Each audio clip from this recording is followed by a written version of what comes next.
Sou Joel de Menezes Nibo, abro aqui mais um MNcast. Hoje nós vamos falar sobre gestão de escritório de advocacia, planejamento de carreira. Eu tenho dois advogados, dois convidados super especiais. O primeiro é o Fernando Gomes Xavier, da FGX Gestão. É um dos maiores consultores da área de gestão de escritório de advocacia, especializado nesse universo jurídico do Brasil. Tem uma vastíssima experiência no Brasil inteiro. E também a Cláudia Bonelli, que é a nossa sócia mais jovem do escritório, nossa sócia de capital mais jovem, a mais Obrigada, Joel. recente. A Cláudia, ela tem uma grande experiência na advocacia em São Paulo, ela fez a carreira dela lá, ela foi sócia e líder da área de direito administrativo do Tosini Freire, que é um dos nossos grandes escritórios de advocacia no Brasil, por mais de 20 anos. Então temos aqui eu, um patinho feio aqui, com menos experiência, Imagina. o Fernando e a Cláudia, e vamos bater um papo, temos uma conversa. Pessoal, já vou até advertindo, a ideia não é aquela coisa de entrevista, de pergunta, resposta, é uma conversa mesmo, dinâmica, e um vai interrompendo o outro, não se assustem com isso, né, para ficar mais agitado. Eu vou começar aqui provocando o Fernando. O Fernando tem muitos dados, muitas informações interessantes sobre esse mercado jurídico, sobre o escritório de advocacia, o tamanho do escritório de advocacia, movimentos de concentração ou descentralização no mercado. Eu queria que o Fernando falasse um pouco sobre o que está acontecendo no mercado da advocacia no mundo, no Brasil, e também falar um pouco sobre a advocacia regional. Legal, Joel. Primeiro, acho que quando a gente fala de macro tendência, né, olhando macro tendência, a gente tem o impacto da inteligência artificial, como é que isso redesenha o jogo, né, nos mercados e como que, entrando mais no mercado jurídico, isso redesenha o jogo para os escritórios, né? Quando você olha os Estados Unidos, que a gente tem mais dado, a gente vê já uma diminuição na contratação de profissionais júnior, né? E também uma diminuição nos sócios de capital. Estava até comentando que a gente tem já dados que mostram que você tinha uma tendência de ter mais sócios de capital compondo a estrutura dos escritórios. Hoje você tem uma estrutura mais composta por sócios de serviço, né? Então, o que que isso muda? Ou seja, está mais difícil ascender a sócio de capital, os escritórios estão mais exigentes, os escritórios estão com muitas vezes com margens mais apertadas e como que a IA entra no meio disso tudo. Então, as discussões estão muito em torno disso. Aqui no Brasil, olhando para a reforma tributária, né, que isso impacta também na distribuição dos lucros, muitos escritórios olhando para a revisão no modelo de remuneração do sócio, no compensation system, olhando para estratégias de crescimento inorgânico, né, fusões, incorporações, contratações laterais também ganhando muita força, né? Você tem menos tempo para desenvolver talentos, então você precisa muitas vezes usar da contratação lateral. Lateral Acho são parcerias? não, contratação lateral quando você traz um sócio que não é formado dentro de casa, você traz um Tá. sócio já pronto de um outro escritório, Uhum. né? Então, é um pouco do resumo da ópera que a gente tem visto aí como as principais discussões no mercado. E tu acha que no Brasil tem um movimento de concentração de mercado? Não, Não, não. pelo contrário. No Brasil, o que a gente teve nos últimos anos foi pulverização. A gente viu escritórios pequenos e médios ganhando espaço, crescendo, e esse movimento de consolidação ele não acontece por aqui. E fora do Pelo Brasil é menos a mesma coisa? nos Estados Unidos, você tem algum movimento de consolidação. Você teve alguns movimentos grandes, Então será que escritórios. esse quadro se reverte no Brasil ou é uma tendência que tu acha que é duradoura? Joel, eu acho difícil, porque o que a gente tem hoje de modelo nos grandes escritórios no Brasil, muitas vezes acaba não sendo interessante para escritórios menores serem acoplados por esses escritórios. Eu diria que Não tem essa, governança? eu diria que essa união de escritórios vai ser mais ali entre a camada de pequenos e médios do que grandes abocanhando escritórios. A gente viu alguns movimentos aqui no Brasil, o Demarest recentemente, né, adquiriu um escritório em Minas Gerais, mas eu não vejo ainda, não dá para a gente falar em consolidação aqui, não. E, Uhum. Fernando, mudando um pouco o assunto, com todo esse desenvolvimento, como que você vê os escritórios lidando com o desenvolvimento de carreira? Como o Joel falou, eu trabalhei muitos anos num escritório com mais de 1.000 colaboradores, que tinha um planejamento de desenvolvimento de carreira bastante estabelecido. Então, sim, nós tínhamos aquisições laterais, isso existia, sempre existiu, mas, de qualquer forma, tinha também todo um planejamento. O júnior que entrava, ou mesmo o estagiário, ele sabia como ele ia seguir nesse desenvolvimento. Meu sentimento é que a IA bagunçou bastante isso, fez uma grande alteração. Tem tido algum movimento do escritório em repensar, revisitar? Como que vai também formar os talentos? Pois é, como que você vai preparar as lideranças se você está Exato. contratando menos Uhum, profissionais júniores e estagiários, né, Cláudia? Essa é a pergunta de US$ 1 milhão. Eu não acho que a gente tem uma resposta pronta, mas eu vejo o seguinte: os escritórios precisam começar a olhar para esses profissionais com um papel um pouco diferente, né? Porque se você tem, por um lado, os sócios e uhum, sócias que geralmente eles são refratários, eles são mais lentos na adoção de tecnologia, esses profissionais eles podem impulsionar essa uhum, adoção. Por outro lado, muitas vezes, se você dá uma IA na mão de um júnior, por exato. exemplo, pode ser Uhum, que ele não aprenda, né, com uhum, aquilo. Então, como que você usa a tecnologia para ajudar essas pessoas a aprenderem? A gente tem alguns escritórios proibindo o uso de IA para júnior e estagiário. IA só pode a nível pleno ou sênior.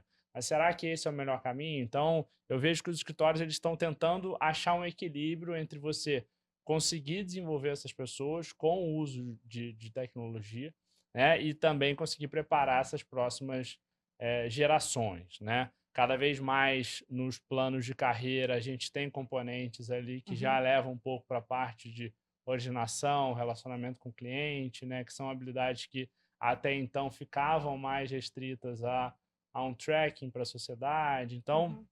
eu vejo algumas mudanças nesse sentido. Meu sentimento é que o mercado brasileiro ele tende a adotar tecnologia muito rapidamente, qualquer tecnologia. Então, nesse sentido, quando você olha um escritório de advocacia nacional, talvez comparado com o europeu, meu sentimento é que nós vamos ter a tendência de adotar a inteligência artificial muito mais rapidamente.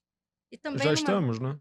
Sim. já estamos, e numa visão mais do que substituição, do que ferramenta. Então, é até surpreendente ouvir que alguns escritórios têm impedido o uso da inteligência artificial pelos advogados mais jovens, porque, em última análise, é isso, vai ser uma nova ferramenta dentro dos escritórios, meu ponto de vista. Não Eu sei o que tenho uma você imagina. preocupação, Fernando, que é o seguinte, que é como vai ser o mercado de trabalho para os jovens, né? Para aqueles que estão se formando, estão começando agora uma universidade de direito, que estão se formando, ou mesmo para os jovens advogados, para se firmarem, se consolidarem numa posição. Porque, na minha visão, sempre, né, os escritórios utilizaram os jovens, os estagiários, os jovens advogados, os advogados júniores, como força de trabalho, né? Sempre teve aquela ideia de Uhum, formar para tratar casa, desenvolver, mas sempre foram força de trabalho. Na minha época era o protocolo que tinha que ser feito físico, então essas coisas acabaram, mas é pesquisa, é aquele carregar o piano mesmo, né? uhum. Eles entregam trabalho. E junto com isso tem uma formação e a identificação de um talento que pode crescer e projetar o escritório na frente. Com a IA, talvez não haja mais essa necessidade de utilizar esse pessoal jovem como força de trabalho. Então, eu acho que isso vai causar um impacto no mercado, porque tu não vai precisar contratar muita gente, né, para essa base, né. Então, eu tenho muito receio de oportunidade, né, de pessoas. E a gente tem, salvo engano, 1,5 milhão de advogados no Brasil, né, advogados inscritos na OAB, são mais de 100 mil escritórios de advocacia. É um mercado. O Brasil é o país que proporcionalmente tem mais advogados no mundo, né? A gente só perde em número absoluto para a Índia, mas proporcionalmente é. Então é um mercado muito saturado, né? Então, para esses talentos aparecerem, serem identificados, o que tu acha que um jovem advogado deve fazer? Então, Joel, eu vejo que a gente tem Desenvolver, assim, o que ele deve buscar para conseguir uma oportunidade, para conseguir serem no mercado? eu vejo que a gente tem uma lição a ser aprendida aí, que eu tenho visto alguns movimentos na educação. E você também é bem inserido nesse meio, né, de pessoas que estudam para concursos públicos, etc. Essas pessoas, elas já estão fazendo uma nova rotina de estudos onde a IA faz parte disso. Então, eu vejo que da mesma forma onde a gente tinha lá atrás, né, eu gosto sempre de dar o exemplo do Sérgio Bermudes, que ele ditava a petição para os estagiários. Eu trabalhava no escritório, o Périx Prade, que ele ditava para mim também. Então, Eu passava o dia todo digitando. e E você aprendi e muito com você aquilo. aprendeu o modelo Por mental osmose, dele. é. Você aprendeu Num o dado modelo momento eu mental estava dele. pensando igual ele. Pensando igual ele, exato. E aí, no caso do Bermudes, a mesma coisa, e formou-se muitos sócios lá internamente a partir disso.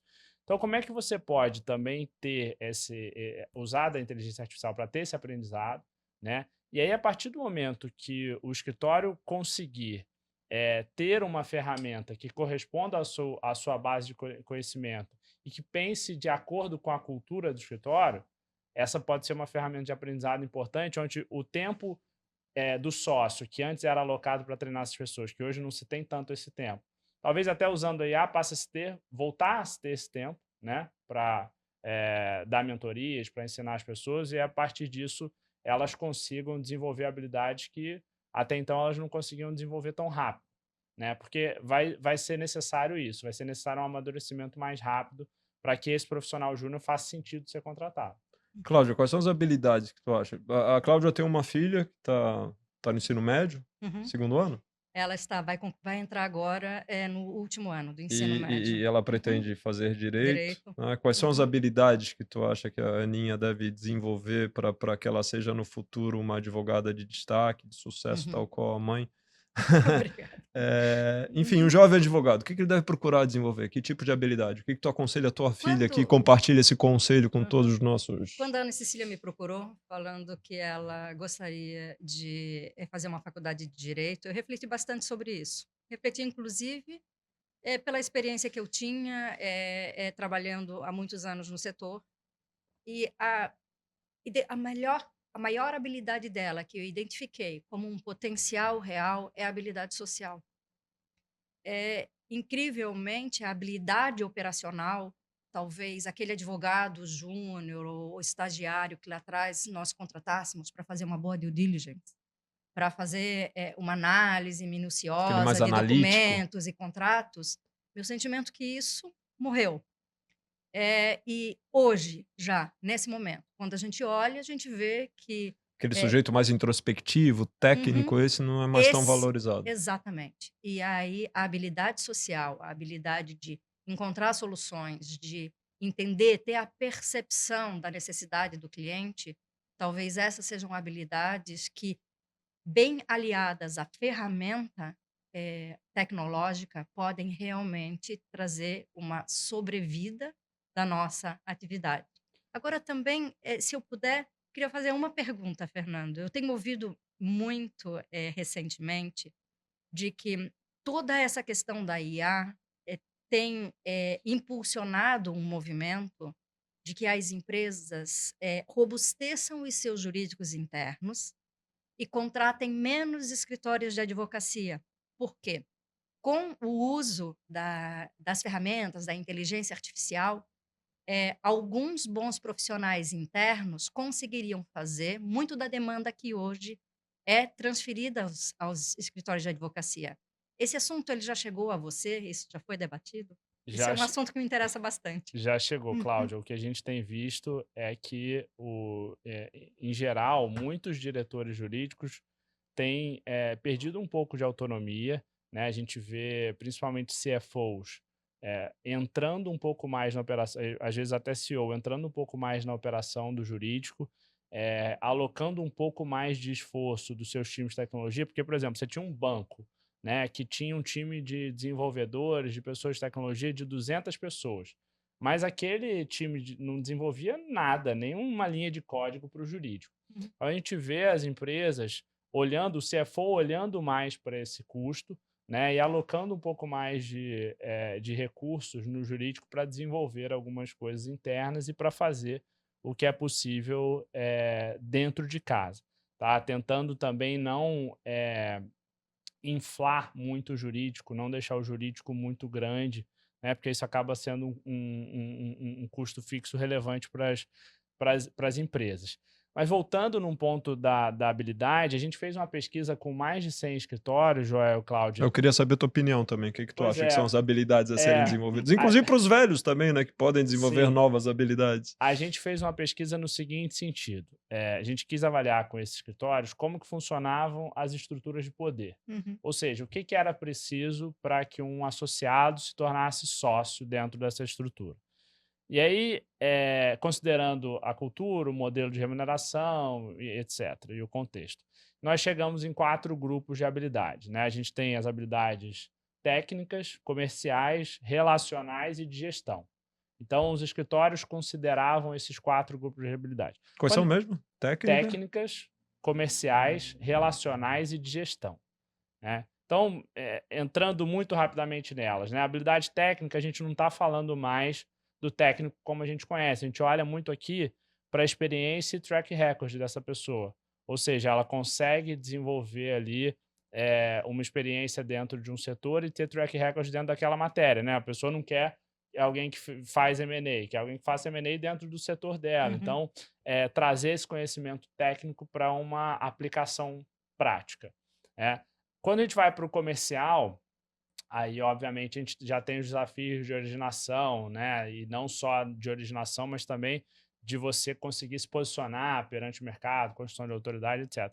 Na parte relacional, você tem um componente interessante da porta para dentro e da porta para fora, né? A gente acha que é o relacionamento só com o cliente, mas não, esses escritórios valorizam muito da porta para dentro também. Você tem um sócio que não é um desagregador, que muitas vezes Sim. acontece nesses escritórios, e o último, que é a parte de gestão, né? Cada vez menos a gente tem espaço, né, para sócios que acabam atrapalhando, de certa forma, essa parte da gestão. É preciso que os sócios novos, né, eles já venham com essa cultura, com esse drive. Então, dentro desses 4 conjuntos de habilidades que foram trazidos por esses escritórios, né, a IA não entra. Por que eu acho que a IA não entrou aí nesse caso? Né? Eu acho que a gente está chegando num momento, se a gente pudesse separar 3 ondas, eu diria que a gente teve uma onda de vergonha, né? Ou seja, ninguém dizia que usava porque tinha Isso. vergonha. Aham. Uma Uhum. segunda onda, que eu acho que é a que a gente está hoje, da hype, né? Todo mundo que fala, ainda que não tenha um resultado específico, fala, eu uso. Para Uhum. que eu uso? Ah, traz mais Uhum. resultado? Não sei. E uma terceira, que a gente está se aproximando, é o seguinte: isso é estrutural. Assim como você usa o Word, Excel, você não fala para ninguém, ó, eu fiz essa petição aqui no Word, ó, ficou Exato. ótima. Não, você está usando a IA, ela faz parte do seu conjunto de ferramentas, assim como Mac, Uma Windows, calculadora para o uma engenheiro. calculadora para o engenheiro. Uhum. Exatamente. Então, eu vejo que dentro dessa estrutura já vai ser by default ali desse Uhum. profissional Tá dentro já. ter um letramento, né, em inteligência artificial. Eu tenho valorizado muito a capacidade de comunicação Sim. dos advogados, A que eu acho parte que engloba relacional, muita né? coisa, né. É. Porque eu acho que, quando a gente fala de comunicação, a gente pensa muito em oralidade, né, da pessoa falar bem, mas Uhum. comunicação, inclusive Sim. escrita. Uhum. Eu acho que a inteligência artificial, a comunicação escrita, ela perde um tanto de Uhum. importância, né, porque escreve muito bem inteligência artificial, mas enfim, se comunicar oralmente, e aquele que se comunica bem, vai comunicar bem com o cliente, vai ter uma boa comunicação com os demais sócios, ele vai, eu falei do cliente, atender bem o cliente. Normalmente o bom comunicador é um sujeito que vende bem, né. Uhum. Às vezes tem um bom comunicador que não tem muita técnica de venda, mas se ele puxar um pouquinho, ele vai conseguir fazer. Sim. E eu vejo os escritórios cada vez valorizando mais isso, essa que nem tu falou, Cláudia, da parte de Habilidade. relacionamento social, que é aquele sujeito que contribui, que faz o escritório crescer, que é Uhum. propositivo, Uhum. que gera um bom clima e, sobretudo, o escritório para tornar sócio mesmo que gere negócio, né. Porque o escritório de advocacia, cara, pode-se dizer que não, assim, mas é uma empresa, né. Sim. Então, tem que gerar caixa, tem que gerar receita, tem conta para pagar, tem que manter equipe, as pessoas querem ganhar bem, enfim. Então, tem que entrar negócio, né. E eu acho que os bons comunicadores tendem a ser bons vendedores, né, entre Entram. aspas, e eu acho que isso é fundamental para os escritórios. O que que vocês acham dessa carreira em Y, aí, desse sujeito que ele desenvolve uma carreira no escritório, mas ele não gera negócio, ele é um sujeito mais técnico e, portanto, ele não chega necessariamente a sócio capital, mas é um consultor, alguém que faz um trabalho mais técnico. Esse sujeito sobrevive no escritório de advocacia? O que vocês acham? Boa pergunta, né? É que- Exatamente por isso que eu tinha trazido o tema quando nós estávamos conversando hoje antes, dessa conversa.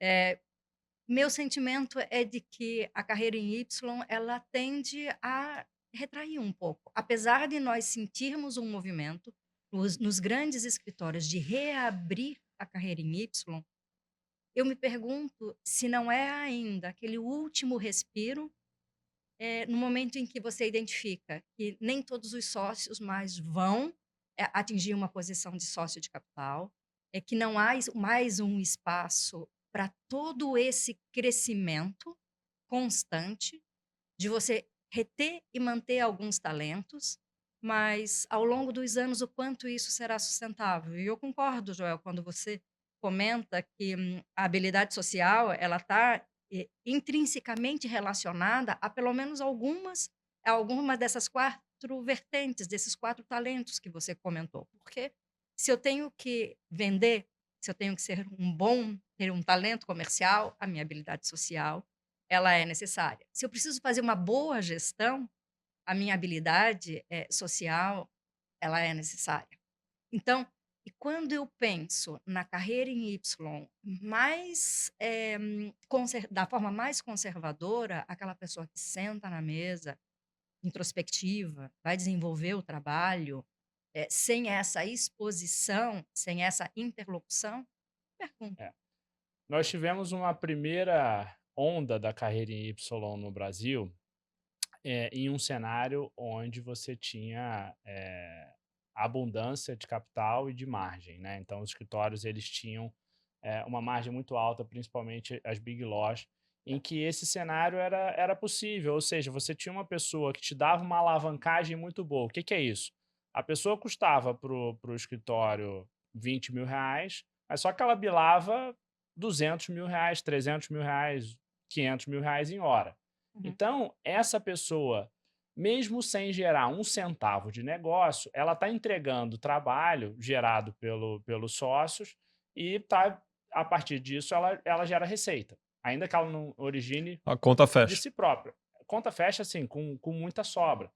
Então, a carreira em Y entrou, essa figura do Uhum. consultor, ela entrou em um cenário onde você precisava reter essas pessoas para você conseguir entregar o volume de demanda que você tinha. Você não tinha tanto IA como você Vazão, tem né? hoje, É. então você precisava de gente. Uhum. E aí você falava, putz, eu tenho um sênior aqui que Uhum. ele está estacionado há um tempão, o cara quer ter uma perspectiva. Essa pessoa não pode virar sócio porque não traz negócio. Então vamos pensar aqui, é um consultor, a pessoa é Uhum. uma autoridade técnica aqui dentro do escritório.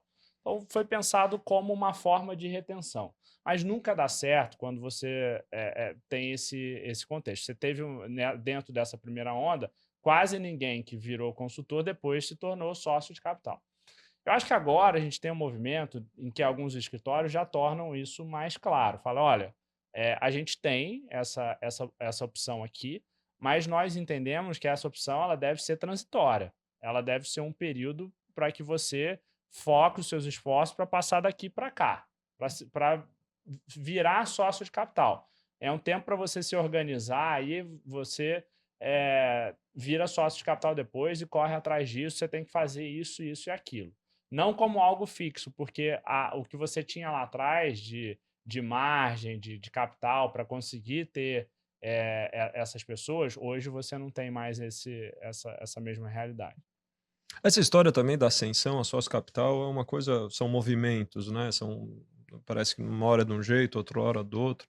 No nosso escritório, a gente tem a seguinte perspectiva, né? No plano de carreira, o sujeito tem que desenvolver uma série de habilidades técnicas, de atendimento ao cliente, autonomia, e por aí ele vai progredindo. Mas para se tornar sócio capital, ele tem que gerar negócio. E daí não tem limite para sócio capital. E é o que a gente quer. Se 20, 30, 40 se tornarem sócios de capital, muito bom, desde que gerem negócio, Sim. né? O sujeito tem que trazer para o escritório uma receita que o escritório não tem que gerar um caixa para o escritório que hoje o escritório não gera. E o grande desafio é desenvolver, formar esses talentos, desenvolver essas habilidades para que as pessoas gerem. Né? Porque se gerar, meu amigo, tu está trazendo receitas, está trazendo cliente, a gente estrutura a equipe para atender essas coisas.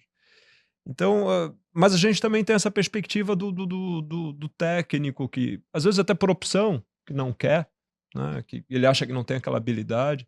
Eu tenho a impressão, sabe, Fernando, que às vezes as pessoas põem na cabeça que tem uma limitação, que não sabem, que não são Perfil. boas. Eu não sei se é perfil, eu acho que as pessoas podem desenvolver essas coisas, né? E eu penso muito nos jovens, nesses processos de mentoria que a gente tem no escritório, quando a gente identifica os jovens talentos, diz assim, cara, não põe isso na tua cabeça, não começa a acreditar nisso não, tu tem condição de gerar negócio, te expõe mais, fica mais na linha de frente, tenta desenvolver alguma técnica, vai ler, informação hoje tem tanto lugar, né? Eu vejo na minha cabeça uma perspectiva para um jovem advogado que está aí num trajeto dele investir nisso mesmo, dele criar essa habilidade. Eu acredito que dá para desenvolver a habilidade. E não só, no momento em que entra no escritório de advocacia ou que entra na empresa, o meu sentimento que hoje essa percepção ela já está dentro das escolas. Eu vejo isso um pouco pela forma, a estrutura escolar da minha filha, aonde essa exposição Mas no ensino médio, não na faculdade. no ensino médio Não. já começa no ensino A médio, faculdade muito ainda mais. não, né? Não. Uhum. Pelo que a gente sabe. Algumas sim, mas a grande maioria não. Mas lembra que nós estávamos comentando um olhar de muitos jovens hoje que querem ingressar, que não olham mais com aquele brilho no olhar para uma faculdade que tem um perfil mais acadêmico. Eles já buscam Isso depende faculdades do que têm o jovem, né? perfil O Fernando mais tá agoniado para empresarial. falar. Fala, Não, o Fernando. que a gente tem de dado em relação a isso foi uma pesquisa que foi feita nos Estados Unidos com 5 mil sócios e sócias de professional service e muitos de escritório de advocacia. E eles encontraram, né, um perfil que é o perfil que mais gera negócio e procuraram estudar o que essas pessoas faziam, tanto do ponto de vista qualitativo quanto quantitativo, né? Quantas reuniões, como que eles tocavam essas reuniões, quais números, quanto que faturavam, etc. Ou seja, o que o sócio faz? O que o sócio faz na prática, né? O E que aí, deveria fazer. o que as que pessoas que faz? geram mais negócios fazem de Aham, fato. Eles uhum. acompanharam as pessoas, tanto os números dela quanto as ações, né? E aí eles entenderam que tem 3 pilares por trás disso. Um primeiro pilar, que eu acho que é onde a grande maioria peca, que eles chamam de commitment, né? Que é você comprometer uma parte do seu tempo para isso. Uhum. E não é um comprometimento de tempo cíclico. Não, essas pessoas elas tinham algo que assim, é melhor meia hora por dia do que você parar uma vez por semana, uma vez a cada 15 dias e falar, não, agora eu Uhum. vou entrar em contato com todos os meus clientes. Não, vou fazer 3 almoços por semana, eu vou fazer um café, eu vou separar aqui 20 minutos para fazer um contato assíncrono com cada um, etc. Então, isso é o que funciona para essas pessoas. Um segundo ponto de conexão. Então, elas estão sempre se conectando e elas estão usando tanto as redes, tanto online quanto offline, para se conectar com novas pessoas. E um terceiro ponto que eu vejo que aqui a gente peca muito é de você gerar algum valor antes de ser contratado. Antes de cobrar do cliente 1 centavo, você precisa gerar algum valor para ele. Eu acho que isso muitas pessoas não têm isso na cabeça. É muito comum no mercado americano, mas aqui a Uhum. gente não tem tanto essa cultura. Como que eu gero algum valor para essa pessoa antes dela me contratar? Eu vou pensar aqui, trazer um diagnóstico, trazer alguma coisa. Enfim, você tem que chegar numa reunião para o cliente, não com o intuito de, vou apresentar aqui o meu escritório, mas não, vou trazer alguma coisa que possa ser útil para essa Uhum. pessoa. E esse foi o terceiro pilar de coisas que esses sócios Interessante. faziam, de Uhum. atividades que esses sócios faziam, que os outros não faziam, que tinha muita diferença no resultado final. Então a gente chegou à conclusão, a partir disso, Joel, que sim, é treinável, não é dom. Prospecção não é dom, é uma obrigação. Isso, o lado bom é que isso é treinável, dá para você desenvolver, né? Tem que vender. Tem que vender. Vender. Não dá para fugir. Se não vender, não para de pé. Não dá para fugir disso. E a magia disso, Joel, é que você tem 1001 formas de se fazer. O que a gente precisa é entender o que é mais autêntico para a gente, né? Você estava falando, eu não tenho tanto esse perfil de ir atrás, eu construo minha autoridade e os clientes vêm, né, a partir disso. Eu também tenho um pouco desse perfil. A gente tem outros perfis que são mais agressivos, que vão atrás. Então, o que combina mais com você? Tem uma forma de fazer que combina mais com você. Você não precisa fazer dancinha no TikTok, você não precisa publicar no Instagram se você não quiser, você não precisa... Isso nunca. É, Mas eu te diria, às vezes a gente põe na cabeça, sabe? Eu pus isso na minha cabeça durante um tempo, porque eu não era tão comercial, que eu deveria ficar mais gerando autoridade, investindo na academia, doutrina, as pessoas que me procurassem. Mas eu vejo assim que foi uma besteira que eu acreditei durante um tempo, assim, que não tem necessidade nenhuma nisso. A gente pode estar mais próximo do mercado, pode estar mais ativo, visitando.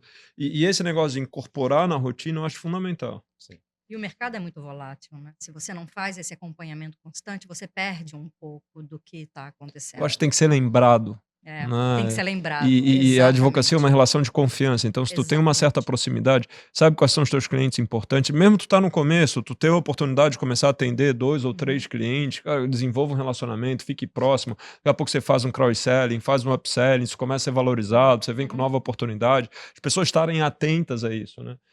Pô, eu como um sócio que lidera uma área no escritório, eu adoro quando alguém vem e propõe alguma coisa, traz, ô Joel, vi essa oportunidade aqui, estão fazendo isso, aconteceu tal coisa em tal lugar, será que a gente não pode fazer um movimento nisso?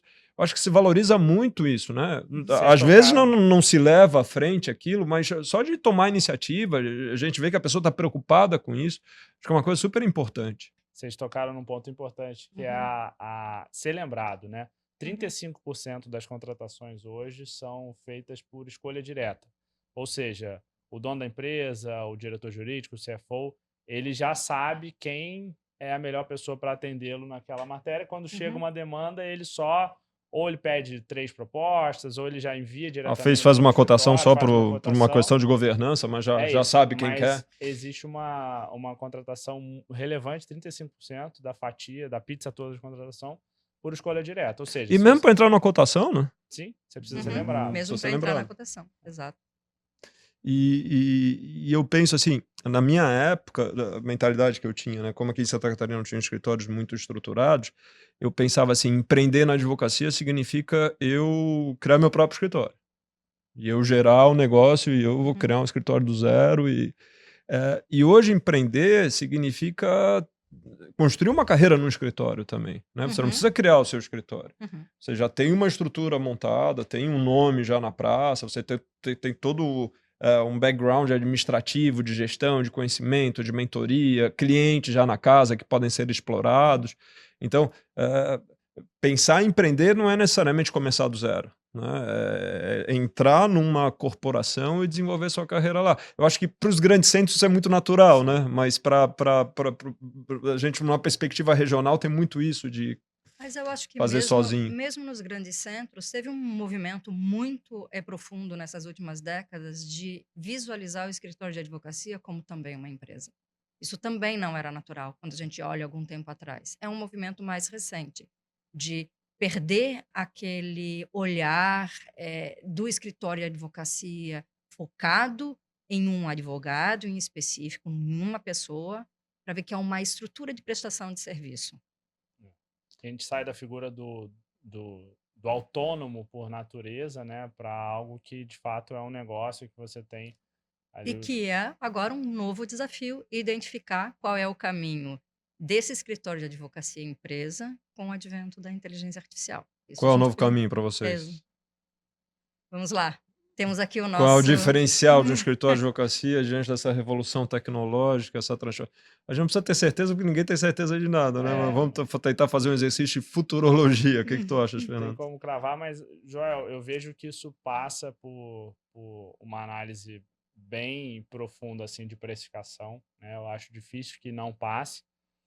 E aí a análise que vai ser feita nisso é o quanto que você cobra hoje, quanto que você vai conseguir cobrar, qual que é o seu custo para entregar, né? Uma coisa que os escritórios, muitas vezes a margem ela é hoje elástica o suficiente para você não ter esse controle tão na ponta do lápis, mas eu acredito que isso vai precisar ser cada vez mais importante, porque em muitos casos você vai precisar abrir mão da sua margem até essa conta fechar, né? O que muitos escritórios ainda não estão olhando é que é o seguinte, você tem um investimento necessário, muito se fala em ROI, né? Como é que eu tenho um retorno desse investimento?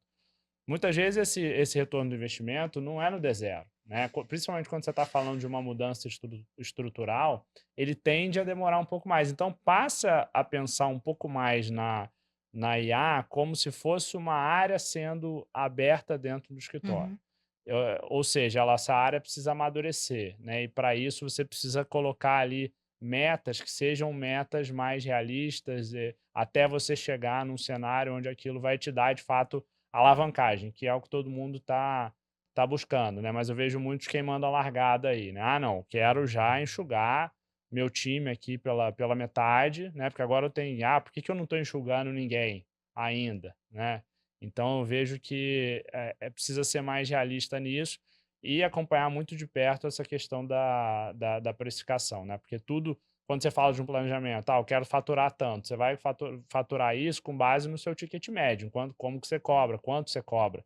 Então isso precisa ser muito avaliado para todos os próximos passos do escritório. Tu achas então uhum. que tem uma tendência ao achatamento do faturamento dos escritórios, até Tem uma tendência de trocando-se em miúdo, seria isso? Segurar um pouco o preço para Eu não manter sei uma também, presença de mercado, é eu isso, não sei, Fernando? Fernando, Não, também. mas é só sobre, Fernando, essa é a tua ideia? Não, a minha ideia, Joel, é o seguinte: você tem tipos de serviço, né? Esses tipos de Isso, serviço, lá nos exato. Estados Unidos, pessoal, Uhum, rocket science, expertise, uhum, procedure, etc.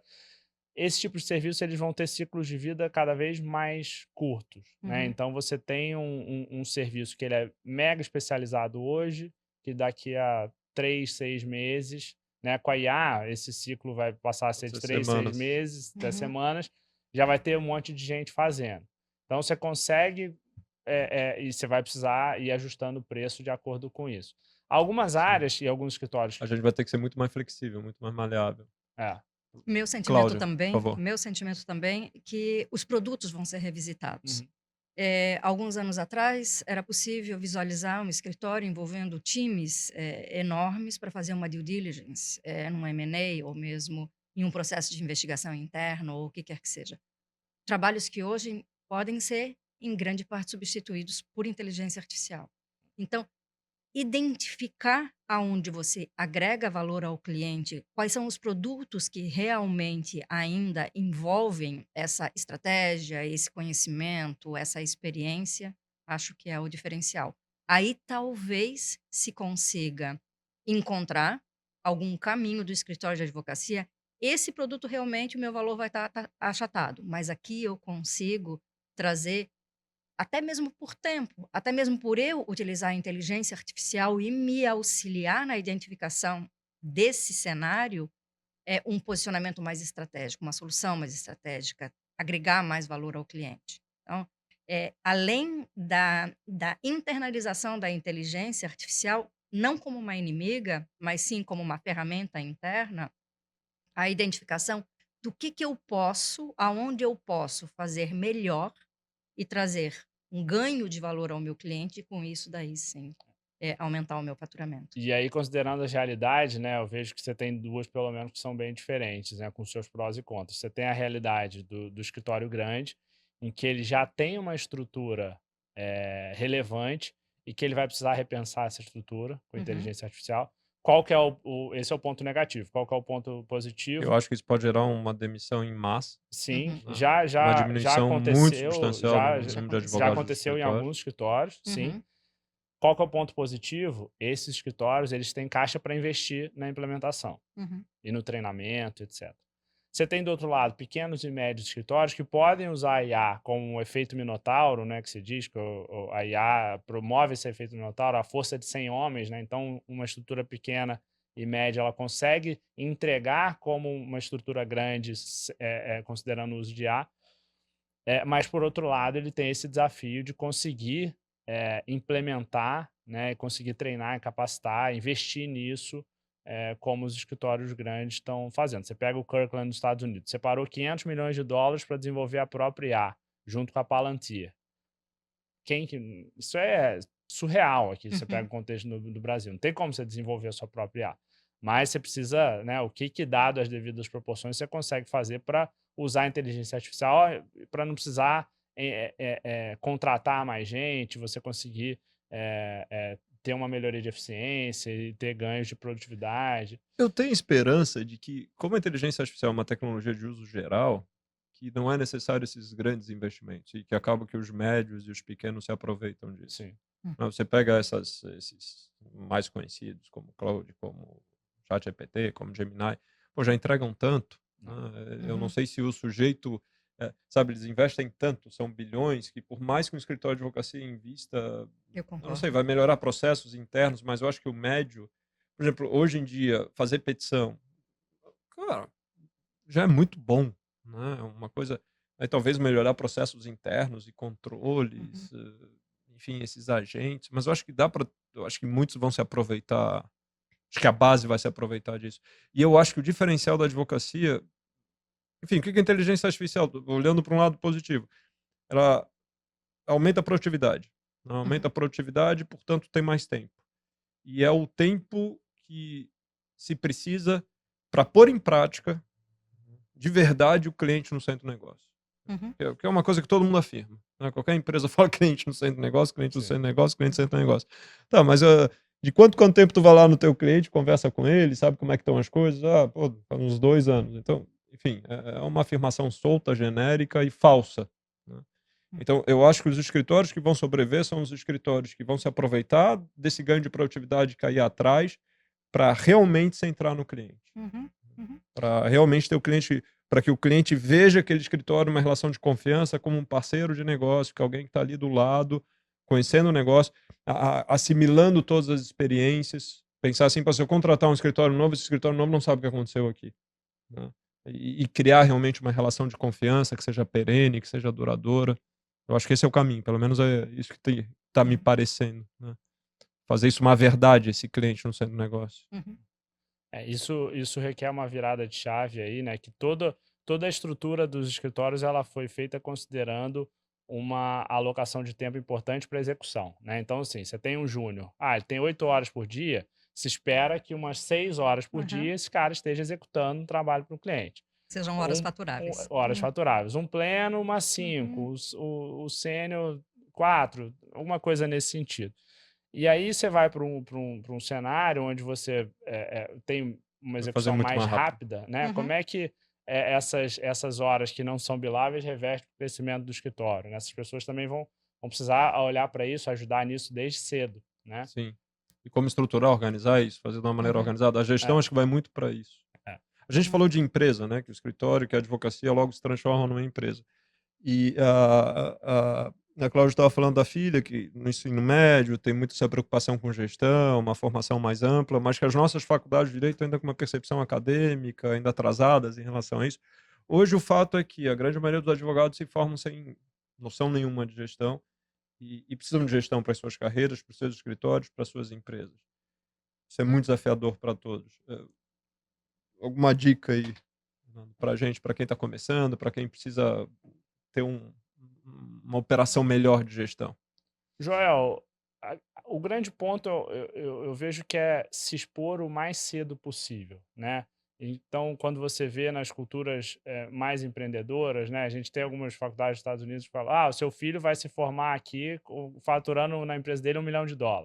Aqui no Brasil, a gente tem algumas universidades que já propõem alguma coisa parecida, a gente incentivar o empreendedorismo desde cedo, né? Seja vendendo picolé de limão na rua, Uhum. seja da Uhum. forma que for, porque a gente tem contato com essas questões. Porque qual que é o contato que a gente tem hoje em dia, né? De alguém que quer fazer a faculdade. A pessoa gosta eventualmente de ler, gosta de argumentar, é bom de comunicação, ia bem nas aulas de português, etc. Então, talvez seja um bom advogado. Não, é muito Aham. mais do que isso. Eu vejo que a gente está entrando numa era cada vez mais de generalistas do que especialistas. Essa é a grande verdade. Ah, É uma verdade dura, de muitas vezes se engolir, mas o que eu vejo de livros e artigos tem direcionado para pessoas cada Uhum. vez mais generalistas me dei mal então. do que especialistas. Não, imagina. Pessoal, a gente tem que ir meio que encerrando. Uhum. Cláudia, dá a tua palavra final, depois Fernando, o que vocês acham aí? Um fecho aí final, uma conclusão sobre todo esse período de transformação. Talvez o que a gente fale hoje, daqui a 2 semanas ou 3, já não, não, Exatamente. Já não Talvez, tenha passamos. mais valor talvez algum. esse. Nós Mas vamos lá, estávamos. É Cláudia, um recado isso. final. Esse é o meu sentimento de que tudo que a gente fala já está a 1 minuto de se tornar velho. É impressionante como as coisas têm evoluído rapidamente. Talvez muito mais do que identificar nesse momento, ou conseguir nesse momento fazer um diagnóstico, é ter esse olhar aberto para identificar qual é o caminho que nós estamos trilhando. Maravilhoso, eu sou obrigada a confessar. Eu sou uma grande entusiasta. Eu sempre falo que provavelmente eu nasci no melhor momento da história. O momento em que eu trabalhava com uma máquina de escrever e hoje consigo trabalhar com uma inteligência artificial. Isso é maravilhoso. E é esse olhar que eu Mudou acho que tanta coisa, né? Meu Deus. muita coisa, muita coisa. E muda constantemente, todos os dias. Você vai dormir com uma percepção, você acorda e tem uma novidade, uma tecnologia, uma inteligência artificial nova, uma ferramenta nova, alguma coisa que você pode incorporar imediatamente na sua vida. Esse olhar é muito especial. E para os advogados novos, ter essa percepção, essa flexibilidade, essa resiliência. Eu acho que é o ponto de inflexão. Fernando. Uhum. Eu gosto muito da análise do Jeff Bezos, que ele fala que o planejamento estratégico da Amazon é feito com base no que não vai mudar nos próximos anos, né? Eu acho que esse é um bom caminho, né? A gente Alguma coisa não vai mudar? Pois é, a gente tentar olhar para o que não vai mudar. Talvez, por exemplo, o relacionamento com o cliente vai continuar sendo Olha. importante. Não, importante sim, mas É. como? Uhum. E aí você procurar se desenvolver dentro das coisas que você acha que vão mudar menos e você entende que assim, não, essa é uma habilidade que se eu desenvolver, ela vai continuar sendo Vai importante. sobrar para os humanos. Vai sobrar para os humanos, né? Então, é um pouco por aí. Então, pessoal, obrigado pela atenção. De novo, mais um episódio do MNCast. Eu queria agradecer muito a participação do Fernando, da Cláudia. E é isso aí. Obrigado, pessoal. Sigam o escritório aqui nas redes sociais, Instagram, LinkedIn, Spotify, YouTube. Muito obrigado pela atenção. Obrigada, Valeu, Joel. obrigado, pessoal. Obrigada, Fernando.